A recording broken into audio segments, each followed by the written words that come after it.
Bienvenue dans notre rétrospective 2023. Un programme pour les enfants et les adolescents au Panama encourage à dépendre de Jésus et forme des dirigeants spirituels. L'Église adventiste du 7e jour dévoile le plan stratégique JIREH pour 2025-2030 lors du Concile annuel 2023. Une église en Albanie vit une croissance spirituelle et une transformation à travers des baptêmes. ADRA célèbre 40 ans d'engagement humanitaire, de justice et d'aide en urgence à travers le monde. Redécouvrez ces histoires et d'autres nouvelles dans ce 6e épisode de la rétrospective d'ANN de 2023.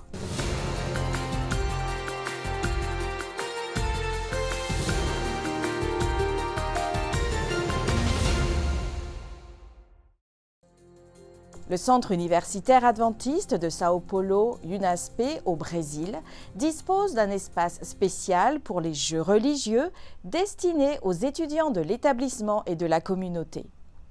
Cette bibliothèque récréative, nommée SavePoint, cherche à proposer des activités de loisirs pour étudiants qui les aideront à se développer à la fois sur le plan académique et spirituel. Un espace ludique destiné aux jeunes universitaires et à la communauté pour le développement social, académique et spirituel. C'est le SavePoint. Dans cet environnement, le plaisir et l'apprentissage se rejoignent. L'espace fonctionne au campus d'ingénierie de UNASP et est né d'un projet de Williams Costa Jr., un professeur en communication et religion, ainsi que d'autres partenaires. SavePoint est né en mars 2023, a été créé par les pasteurs Éric Lima, Danny Bravo et moi-même. L'objectif était de fournir aux étudiants de l'UNASP un environnement où ils pourraient apprendre sur la Bible le samedi grâce à des jeux éducatifs. C'est aussi un espace où nous créons des jeux religieux pour la communauté adventiste. La ludothèque fonctionne le samedi matin avec l'école du sabbat. L'après-midi, elle ouvre ses portes pour le divertissement des élèves. Tout cela avec une vaste collection de jeux de société chrétiens, un environnement très bien préparé pour accueillir la classe. L'espace de la ludothèque vise à combiner la pédagogie de vivre des moments marquants et de construire des connaissances à travers ces moments marquants avec ses amis, à travers des jeux, à travers ce qui apporte des stimuli positifs pour vous et pour toute votre communauté, tout votre groupe d'amis. La ludothèque offre donc cela à l'élève, qui peut être ici, se développer et se construire positivement, ce qui est le plus précieux, c'est-à-dire la connaissance. Cela se traduira évidemment par une croissance spirituelle. Pendant la semaine, SavePoint est un espace de recherche et une extension de la salle de classe, à la fois pour l'université UNASP et pour les cours de premier cycle. La théorie devient pratique. Je pourrais dire que la ludothèque est un espace d'expérimentation. Ici, on peut percevoir ce qui est toujours abordé dans ce cours. Donc, les recherches parlant de fixation, on peut le percevoir de manière pratique à travers les autres élèves et même notre propre développement, vous voyez? Donc, en plus d'être un espace de divertissement, cela finit par être cet espace. Pour les futurs professionnels, ce Game Lab est une opportunité de booster le programme. À partir de cet espace, les étudiants peuvent développer la recherche scientifique comme priorité. Nous avons à notre disposition environ 80 jeux dans la ludothèque et nous accueillons des étudiants du Centre de pédagogie, de psychologie et d'ingénierie qui viennent ici pour en apprendre un peu plus sur la Bible grâce aux jeux. En plus de cela, nous avons à SavePoint un environnement physique et présentiel où les étudiants qui suivent d'autres cours acquièrent d'autres formations et peuvent également développer des compétences en conception de jeux. Le jeu est une voie que l'Église adventiste a trouvée pour l'évangélisation, et l'UNASP fait partie de ce grand mouvement. Avec le cours de jeux vidéo de l'éducation adventiste à distance, plusieurs développeurs ont émergé, et ainsi nous pouvons développer plus de jeux et atteindre plus de personnes. Lorsque nous parlons de jeux, les gens ont souvent peur des valeurs que ces jeux transmettent, parce que souvent, les jeux contiennent des éléments de violence, des éléments qui sont en contradiction avec la foi chrétienne. Mais pour que les jeux reflètent nos valeurs, nous avons de plus en plus besoin de développeurs qui soient chrétiens de développeurs qui soient adventistes. Pour atteindre cet objectif, l'UNASP propose un cours de développement de jeux vidéo en ligne. C'est donc une façon de préparer les membres de notre Église, les jeunes de notre Église, à utiliser leur formation de base à travers les jeux et ainsi promouvoir les valeurs de notre foi. Le 3 octobre 2023, Hope Channel a lancé son nouveau programme Hope at Night. L'émission de fin de soirée aborde des questions stimulantes à travers des interviews de personnes réelles ayant des histoires de vie incroyables à partager. Hope at Night accueille un public en direct pour un enregistrement spécial de 7 jours. Plusieurs participants ont indiqué que la série les avait amenés à s'engager ou à se réengager dans leur relation avec Dieu, et plusieurs autres étaient intéressés par des études bibliques approfondies. Anil Kanda, l'animateur de Hope at Night, l'a décrit comme une entreprise d'évangélisation innovante qui se base sur des discussions et des interviews pour présenter des croyances bibliques importantes à un public diversifié. L'émission conclut chaque épisode par une invitation aux téléspectateurs à chercher Dieu et à accepter la vérité. Pour plus d'informations sur Hope at Night et pour découvrir des histoires de transformation, visitez le site officiel de Hope Channel à hopetv.org. Les dirigeants adventistes ont présenté le plan stratégique quinquennal proposé pour 2025 à 2030 lors du Concile annuel 2023, l'une des réunions administratives les plus importantes de l'Église adventiste du 7e jour. Sous le thème choisi pour la mission, les réunions se sont tenues du 5 au 11 octobre au siège mondial des adventistes du 7e jour à Silver Spring, dans le Maryland, aux États-Unis. Comme les années précédentes, les réunions ont commencé par la conférence LEAD, Leadership, Éducation et Discipulat, qui a exploré le thème recentrage sur la mission faire des disciples. La conférence LEAD vise à susciter une passion pour la formation de disciples parmi les dirigeants mondiaux présents, en écho à l'appel retentissant du mandat évangélique « Allez et faites de toutes les nations des disciples ». Aller et faire des disciples est notre mission. Nous pouvons l'accomplir de différentes manières, mais nous vous invitons aujourd'hui à penser simplement et pratiquement en suivant les paroles de Jésus. Et vous l'avez dans votre programme, nous parlons du défi.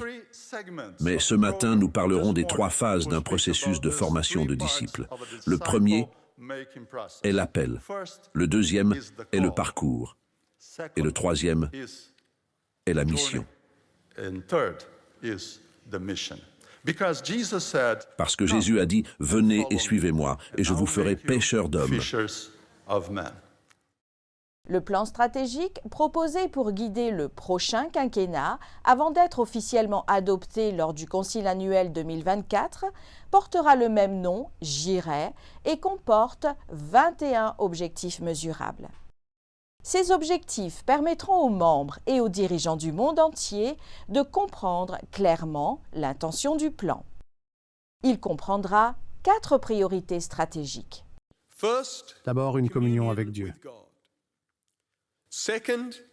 Deuxièmement, l'identité en Christ. Troisièmement, l'unité par le Saint-Esprit. Quatrièmement, la mission pour tous. Chacune de ces priorités se décline en plusieurs objectifs mesurables.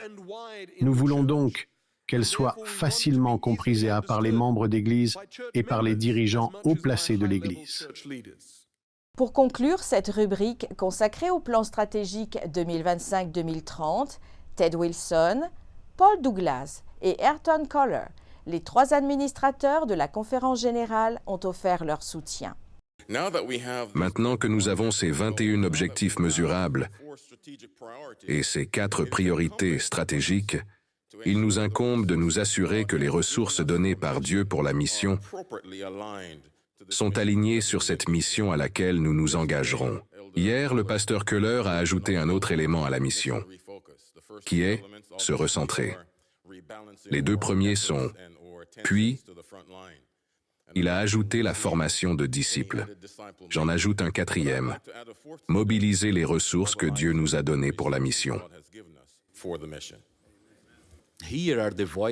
Voici les voix et les mains. Nous planifions pour l'avenir, mais se refocaliser sur la mission peut commencer maintenant. Laissez-moi souligner quelque chose. Nous avons actuellement une combinaison à laquelle vous devez prêter attention. D'abord, nous avons la focalisation sur la mission en tant que mouvement qui met l'accent sur la mission. Deuxièmement, l'année prochaine, nous fêterons le 150e anniversaire de notre mission, qui mettra aussi en évidence la mission de l'Église. Troisièmement, en ce moment, nous étudions les leçons de l'école du sabbat sur la mission. Nous avons 3 mois pour mettre l'accent auprès de l'Église sur le besoin que tout le monde participe à la mission. Selon le pasteur Ryan et le docteur Trim, la mission est l'un des axes de notre plan stratégique. Je pense que nous avons tout en place pour avancer avec urgence.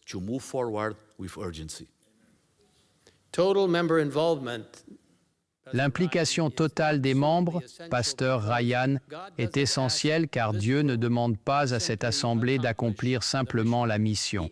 Il demande à chacun d'être impliqué, de faire quelque chose pour Jésus. Cette opportunité est pour tous. Alors que nous débutons notre concile annuel, vous entendrez à plusieurs reprises l'appel pour que tout le monde soit impliqué dans cette mission et dise « Oui, Seigneur, j'irai ». Nous avons passé, dans notre petit groupe exécutif et ensuite, bien sûr, dans notre groupe de travail sur les plans futurs, ce qui a aidé à élaborer le plan stratégique.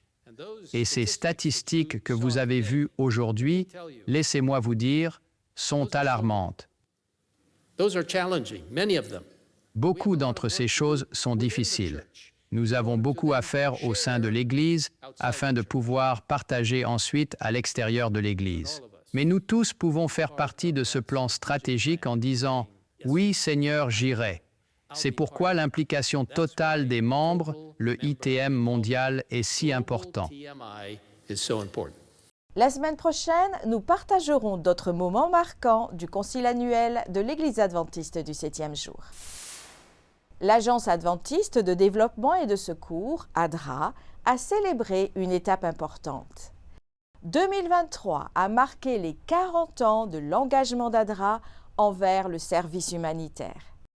Cette étape a également mis en évidence l'engagement soutenu de l'organisation en matière de justice et de compassion.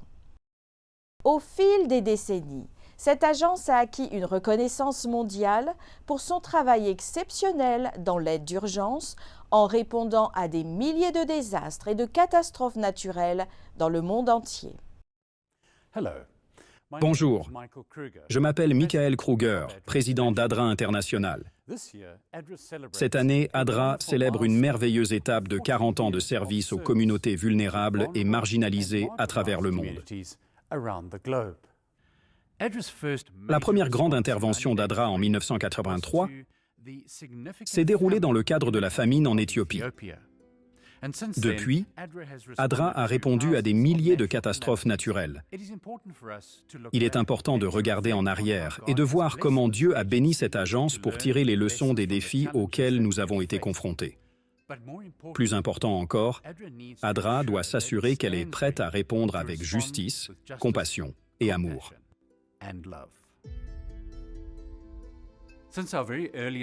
Depuis ses débuts, ADRA est connu pour ses interventions d'urgence dans le monde. Aujourd'hui, les ouragans semblent être des tempêtes tropicales plus puissantes, causant plus de dévastation. Les sécheresses prolongées affectent les agriculteurs. Aussi, ADRA s'est adapté pour pouvoir répondre à ces défis. Le travail de développement d'ADRA se déroule sous 3 piliers principaux. dont l'un est la santé. Dans les communautés touchées par une sécheresse à long terme ou ravagées par des tempêtes, l'accès à l'eau courante propre et aux services sanitaires n'est pas si simple. Et les personnes les plus touchées sont les enfants. Le programme d'alimentation scolaire d'ADRA est bien plus que nourrir des enfants. Sans nourriture, beaucoup d'entre eux ne viennent pas à l'école. Ce programme permet donc la scolarisation des enfants qui reçoivent les compétences pour grandir en adultes. Et à leur tour, ils impactent positivement leur communauté. Dans de nombreuses écoles, nous avons de grands potagers qui fournissent les repas nutritifs dont ces enfants ont besoin quotidiennement. Mais cela offre également l'opportunité aux parents de s'impliquer. Très souvent, ce dont ont besoin les communautés, c'est d'un coup de main. Ceci pourrait être une aide à la compétence, la mise à disposition d'un petit prêt ou la commercialisation d'un produit. En Mongolie, ADRA travaille depuis de nombreuses années avec les agriculteurs pour les aider à améliorer la production, que ce soit pour leurs légumes ou leur laine, qu'ils cherchent à commercialiser. Ces projets d'ADRA soutiennent les agriculteurs par des techniques de plantation durables et une aide à l'emballage des produits de manière attrayante pour les consommateurs. ADRA a fait de l'éducation son troisième pilier de développement. Une éducation de qualité change la vie de tout enfant. En 2018, ADRA a organisé un voyage avec des étudiants des États-Unis et du Brésil. Ils ont voyagé dans une région très éloignée de l'Amazonie et ont entrepris de construire une école. Aujourd'hui, cette école fonctionne au maximum de ses capacités. ADRA et des étudiants du monde entier ont hâte de faire d'autres voyages comme celui-ci pour changer la vie des jeunes enfants dans des endroits reculés. En plus de nos piliers de développement, nous reconnaissons le besoin croissant d'amplifier les voix des autres par la défense des droits. En 2019, ADRA a lancé sa première campagne mondiale de plaidoyer pour travailler avec des dirigeants du monde entier afin de scolariser tous les enfants. En partenariat avec des dirigeants de l'Église adventiste et des laïcs de nos communautés, 1,3 million de signatures ont été recueillies pour soutenir notre campagne. En Europe, ADRA a organisé un sommet d'accélération de l'éducation réunissant des représentants du gouvernement et des responsables académiques. Des projets pilotes ont aussi été lancés dans plusieurs pays. Un projet de sensibilisation spécial nous vient du Mexique. Un livre intitulé « Me llaman migrante » met en lumière la situation difficile des migrants et sensibilise à travers des récits. Une exposition interactive donne vie à ce livre et permet à ceux qui s'y engagent de mieux comprendre la situation, les difficultés et les défis auxquels tant de migrants sont confrontés. Les anniversaires ne sont pas les mêmes, à moins que nous les partagions avec ceux que nous aimons. Nous voulons exprimer notre gratitude la plus profonde à ceux qui ont soutenu ADRA durant toutes ces années et à ceux qui nous ont portés dans leurs prières. Merci à tous. Ce n'est que le début. ADRA a encore beaucoup à faire alors que nous avançons avec justice, compassion et amour. Des centaines d'enfants et d'adolescents âgés de 7 à 14 ans sont encouragés à compter sur Jésus. Ils ont voyagé de tout le Panama pour participer à un congrès à Panama City, la capitale du pays. Organisé par le ministère des Enfants et des Adolescents du siège administratif de la région interaméricaine, l'événement vise à stimuler la croissance de la foi et à renforcer la confiance en Dieu afin qu'ils deviennent des dirigeants spirituels dans leurs églises et leurs communautés. Sous le thème « Jésus, notre rocher éternel », les enfants et les adolescents ont participé à des messages spirituels, des prières et des activités sociales. Le but de cette rencontre était de réaffirmer que Jésus est un refuge sûr, le meilleur guide et ami qu'il puisse avoir. Rendons-nous maintenant en Albanie, où l'Église adventiste du 7e jour a connu un regain dans les années 1990, témoignant de la foi et de la résilience. La communauté locale, bénie d'une jeunesse dynamique et dévouée, a récemment célébré leur engagement indéfectible avec le joyeux baptême de 2 personnes. Les membres locaux se sont réunis pour le deuxième camp familial albanais dans la ville d'Elbasan, qui s'est impliqué dans l'initiative Christ pour l'Europe. Le pasteur Elbert Kuhn, secrétaire associé de la Conférence générale des Adventistes du 7e jour, a été le principal orateur de ce camp familial annuel en Albanie. Il a souligné l'importance de collaborer avec la communauté locale pour partager l'Évangile. Le pasteur Delmar Rice, président de l'Église adventiste du 7e jour dans ce pays, explique que ce camp est une occasion unique de rassembler et d'unir chaque année les membres de toutes les églises albanaises. Le baptême de Mirella Zila par son fils, le pasteur Marco Fracheri, a suscité beaucoup d'émotions. Leur joie et leur gratitude partagée. Une campagne d'évangélisation au Nigeria entraîne plus de 5600 baptêmes. La campagne Almost Home, dirigée par le pasteur Christopher Holland de Hope Channel International, a eu lieu à Port Harcourt, au Nigeria, et visait à répandre l'espoir dans un monde troublé. Elle a abouti à 5645 baptêmes dans 2210 centres de réception dans l'est du Nigeria, dont 1010 baptêmes à Port Harcourt. Des séductions sont à venir sur cette terre qui balayeront le monde entier et tromperont beaucoup. Matthieu 24 dit « qui tromperont, si possible, même les élus ».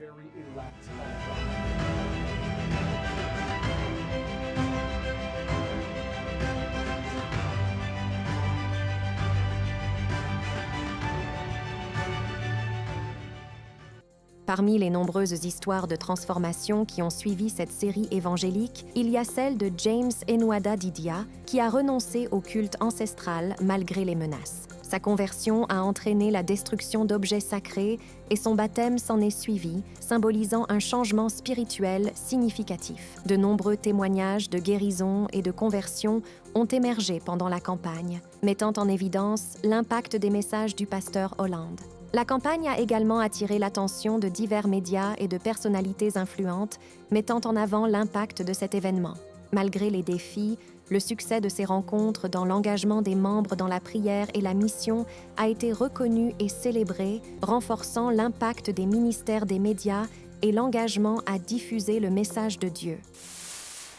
Frank Starbond, un pionnier de la diffusion du message adventiste en Espagne, a créé des écoles et des églises, baptisant de nombreux fidèles malgré la maladie et les défis auxquels il a fait face.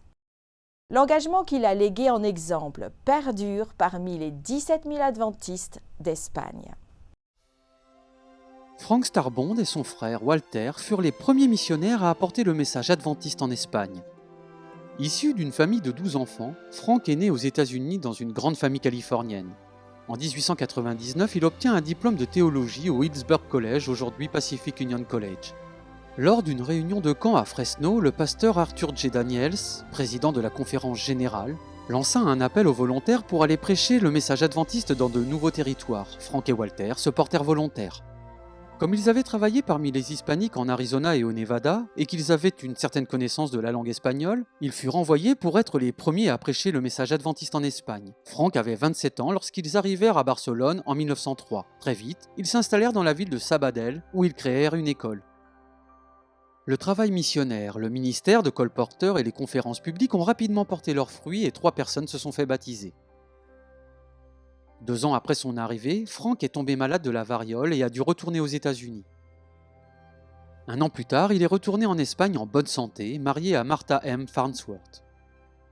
Peu après, Frank a été officiellement consacré pour ce ministère. Il s'installa avec sa famille dans la province de Teruel, où il baptisa plusieurs familles l'année suivante. Leurs descendants deviendront plus tard pasteurs.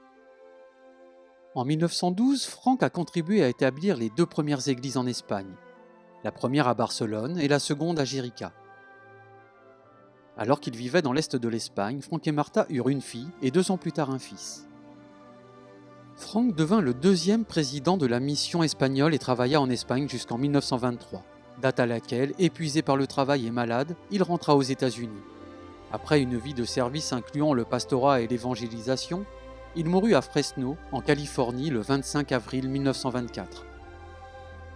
L'héritage de Frank Starbond et de sa famille se fait encore sentir en Espagne, où l'on compte aujourd'hui plus de 17 000 adventistes. Cependant, un nombre croissant de personnes dans ce pays ne se réclament d'aucune religion. Merci de prier pour le travail en Espagne, où les adventistes diffusent un message d'espoir. Pour lire l'intégralité de l'histoire de Frank Starbond et d'autres articles, visitez l'encyclopédie des adventistes du 7e jour à l'adresse suivante, encyclopédia.adventiste.org. Merci d'avoir suivi ANN. Rejoignez-nous la semaine prochaine pour plus de nouvelles du siège de l'Église adventiste du 7e jour. Saviez-vous que l'Église adventiste du 7e jour a une chaîne YouTube où vous pouvez regarder ANN Vidéo, ANN in Depth et plein d'autres vidéos étonnantes sur la prophétie, la santé et l'étude de la Bible? Cliquez sur le bouton « S'abonner » pour ne jamais manquer une nouvelle vidéo. Vous pouvez également nous laisser un commentaire ou un sujet de prière. Une équipe prie pour vous 24 heures sur 24 et 7 jours sur 7. Avant de nous quitter, voici une bonne nouvelle tirée du psaume 23 au verset 4. « Quand je marche dans la vallée de l'ombre de la mort, je ne crains aucun mal, car tu es avec moi. Ta houlette et ton bâton me rassurent. » Ainsi s'achève notre programme de cette semaine. N'oubliez pas que vous pouvez toujours visiter adventiste.news/fr pour des nouvelles quotidiennes et des vidéos. À la semaine prochaine pour d'autres nouvelles de foi, d'amour et d'espérance. Que Dieu vous bénisse.